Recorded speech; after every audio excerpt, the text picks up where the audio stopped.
जैन साथियों, आज के वीडियो में डिस्कस करेंगे हम 21 नवंबर के सभी महत्वपूर्ण करंट अफेयर पे। देखिए, आज के वीडियो में जितने भी करंट अफेयर मैंने सेलेक्ट किए हैं ये बहुत ही इंपॉर्टेंट है आपकी सभी आगामी परीक्षाओं के लिए, तो शुरू से लास्ट तक वीडियो में रहिए।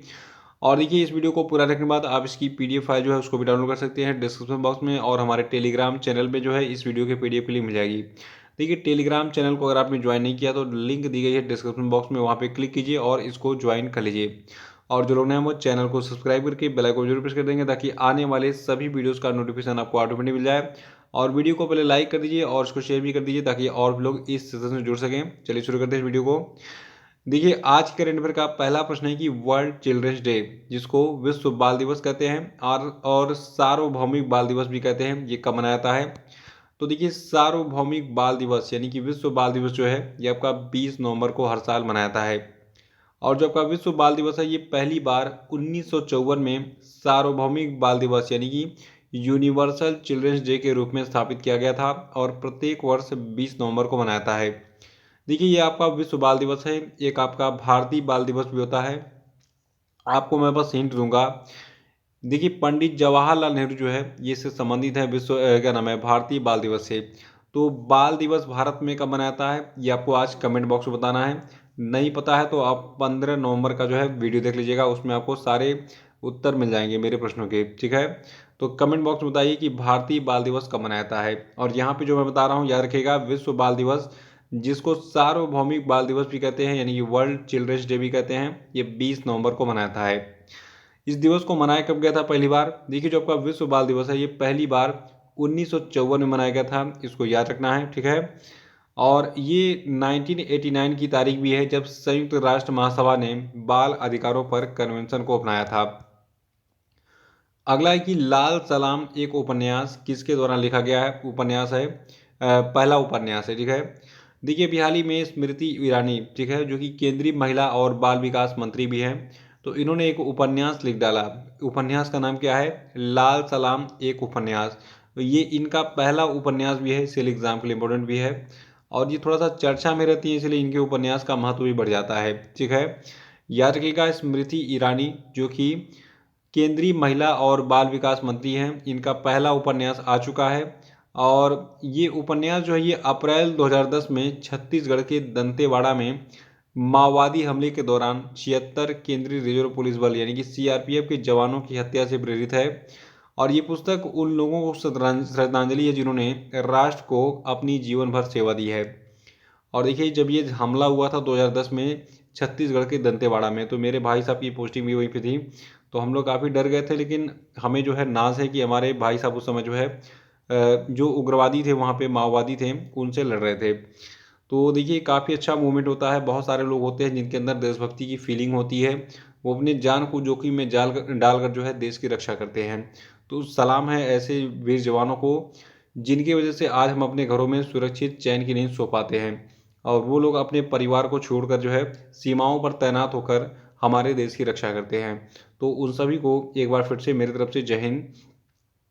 देखिए, लाल सलाम एक उपन्यास ये जो है स्मृति ईरानी के द्वारा लिखी गई पहली उपन्यास है, याद रखिएगा इसको। अगला प्रश्न कि हाल ही में किसे बैडमिंटन वर्ल्ड फेडरेशन काउंसिल के द्वारा 2021 के प्रतिष्ठित लाइफ टाइम अचीवमेंट अवार्ड के लिए चुना गया है? तो देखिए, अभी हाल ही में प्रकाश पादुकोण जी को जो है बैडमिंटन वर्ल्ड फेडरेशन काउंसिल के द्वारा 2021 के प्रतिष्ठित लाइफ टाइम अचीवमेंट अवार्ड के लिए चुना गया है। और प्रकाश पादुकोण जो है इनको इससे पहले 2018 में badminton association of India life time achievement award से सम्मानित किया जा चुका है। देखिए, प्रकाश पादुकोण के बारे में पूरी जानकारी ये है कि ये 1983 कोपेगन टूर्नामेंट में विश्व चैंपियनशिप में पदक जीतने वाले पहले भारतीय भी हैं।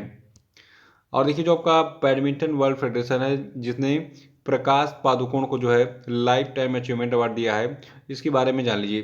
देखिए, वर्तमान में बैडमिंटन वर्ल्ड फेडरेशन के अध्यक्ष हैं पॉल एरिक होयर लार्सन। और बैडमिंटन वर्ल्ड फेडरेशन यानी कि BWF का मुख्यालय आपका मलेशिया के कुआलालंपुर में है। ये मुख्यालय बहुत बार पूछा गया है, तो उसको आप नोट कर लीजिएगा। और इसकी स्थापना कब हुई थी? 5 जुलाई 1934 को। यानी कि बैडमिंटन वर्ल्ड फेडरेशन जो है ये 5 जुलाई 1934 को स्थापित हुआ था। मुख्यालय इसका मलेशिया के कुआलालंपुर में है। चौथा प्रश्न की विश्व बैंक की नवीनतम रिपोर्ट। विश्व बैंक के प्रेषण मूल्य विश्वव्यापी डेटाबेस के अनुसार कौन सा देश 2021 में 87 बिलियन अमेरिकी डॉलर प्राप्त करके प्रेषण का दुनिया का सबसे बड़ा प्राप्तकर्ता बन गया? तो देखिए, प्रेषण का दुनिया का सबसे बड़ा प्राप्तकर्ता आपका भारत बन गया है। देखिए, संयुक्त राज्य अमेरिका इसका सबसे बड़ा स्रोत हुआ करता था, जो कि इन निधियों के 20% से अधिक के लिए जिम्मेदार था। और भारत के बाद चीन, मैक्सिको, फिलीपींस और मिस्र का स्थान है। यानी कि भारत जो है ये सबसे बड़ा दुनिया का प्रेषण प्राप्त करने वाला देश है। यानी कि दुनिया का सबसे बड़ा प्रेषण का प्राप्तकर्ता कौन सा है? भारत है। फिर दूसरे स्थान पर चीन है, फिर तीसरे स्थान पर मैक्सिको है, चौथे स्थान पर फिलीपींस है, पांचवें स्थान पर आपका इजिप्ट यानी कि मिस्र है। देखिए, भारत में प्रेषण 2022 में 3% बढ़कर कुल 89.6 बिलियन अमेरिकी डॉलर होने का अनुमान जताया गया है। किसके द्वारा? विश्व बैंक के द्वारा। और विश्व बैंक जो है इसकी स्थापना कब हुई थी? जुलाई 1944 में। मुख्यालय वाशिंगटन डीसी यूएसए में है और अध्यक्ष हैं डेविड रॉबर्ट मालपास। पांचवा प्रश्न की हाल ही में किन्हें या फिर किसे भारतीय अंतर्राष्ट्रीय फिल्म महोत्सव 2021 में Indian film personality of the year पुरस्कार से नवाजा गया? तो देखिए, अभी हाल ही में हेमा मालिनी और प्रसून जोशी, इन दोनों को जो है Indian film personality of the year पुरस्कार से नवाजा गया है भारतीय अंतर्राष्ट्रीय फिल्म महोत्सव 2021 में। आपको पता होना चाहिए कि हेमा मालिनी जो है ये अभिनेत्री हुआ करती थी, ये शोले फिल्म की बसंती हैं और ये 2 बार से जो है उत्तर प्रदेश के मथुरा से सांसद हैं। लगातार 2 बार इन्होंने मथुरा से सांसदी का चुनाव जीता है। ये सब बहुत बड़ी बात हो गई। और दूसरा जो आपके प्रसून जोशी हैं, ठीक है, तो प्रसून जोशी जो है ये जो आपका CBFC है यानी कि जो आपका केंद्रीय फिल्म प्रमाणन बोर्ड है, इसके पूर्व प्रमुख रह चुके हैं प्रसून जोशी। तो इनको जो है क्या दिया गया है? इन दोनों को यानी कि हेमा मालिनी और प्रसून जोशी, इन दोनों को Indian film personality of the year का पुरस्कार दिया गया है भारतीय अंतर्राष्ट्रीय फिल्म महोत्सव 2021 में, जो कि गोवा में चल रहा है। और छठवां कि किस उपन्यासकार को साहित्य 2020 के लिए 12वां मणिपुर राज्य पुरस्कार दिया गया? तो देखिए, ये उपन्यासकार आपके हैं बेरिल थंगा। इनको साहित्य 2020 के लिए 12वां क्रम से 12वां मणिपुर राज्य पुरस्कार दिया गया। देखिए, जो आपके बेरिल थंगा है, इनको ये पुरस्कार इनकी पुस्तक ई आमादी औदुगेंगी इथत तथा मैं और तत्कालीन द्वीप के लिए दिया गया है। देखिए, हाल ही में जो मणिपुर के राज्यपाल हैं ला गणेशन, इन्होंने इस पुरस्कार के रूप में बेरिल थंगा को एक पट्टिका प्रदान किया, एक प्रशस्ति पत्र दिया और 3 लाख रुपए का चेक और 1 साल प्रदान किया। सातवां प्रश्न की हाल ही में भारत के उपराष्ट्रपति एम वेंकैया नायडू ने किसके द्वारा लिखित पुस्तक जिसका नाम है श्री मद्रा मायणम नामक पुस्तक का विमोचन किया? तो देखिए, जो पुस्तक है श्री मद्रा मायणम, ठीक है, तो इसको लिखा है शशि किरणाचार्य ने। और ये पुस्तक जो है ये भगवान राम के नेतृत्व, सुशासन और कानून के शासन के बारे में बताता है।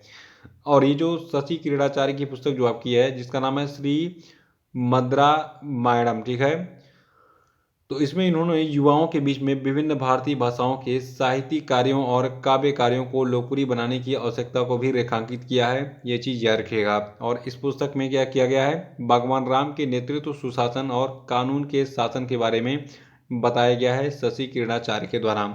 इस पुस्तक का विमोचन किसने किया? ये भी याद रखिएगा, भारत के उपराष्ट्रपति एम वेंकैया नायडू ने।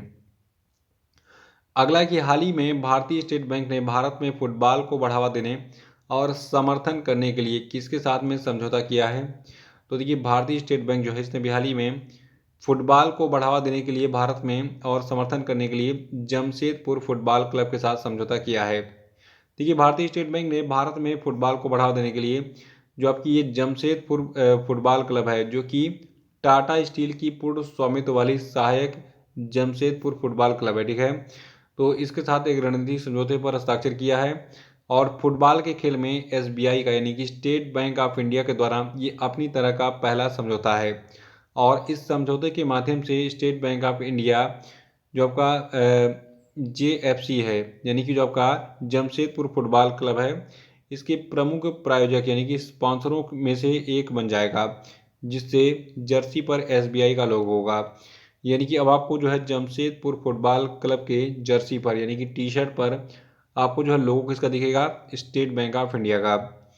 देखिए स्टेट बैंक ऑफ इंडिया जो है भारत के सबसे बड़े बैंकों में से एक है और इसकी स्थापना 1 जुलाई 1955 को हुई थी। ये डेट बहुत बार पूछा चुका एग्जाम में, याद रखिएगा। स्टेट बैंक ऑफ इंडिया की स्थापना कब हुई थी? 1 जुलाई 1955 को।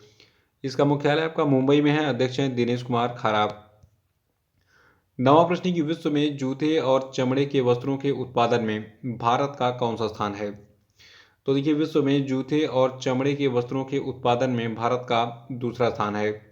देखिए चमड़े, जूते और चमड़े के उत्पादों का निर्यात 2020-21 अप्रैल से फरवरी के दौरान 3.67 बिलियन डॉलर तक पहुंच गया है।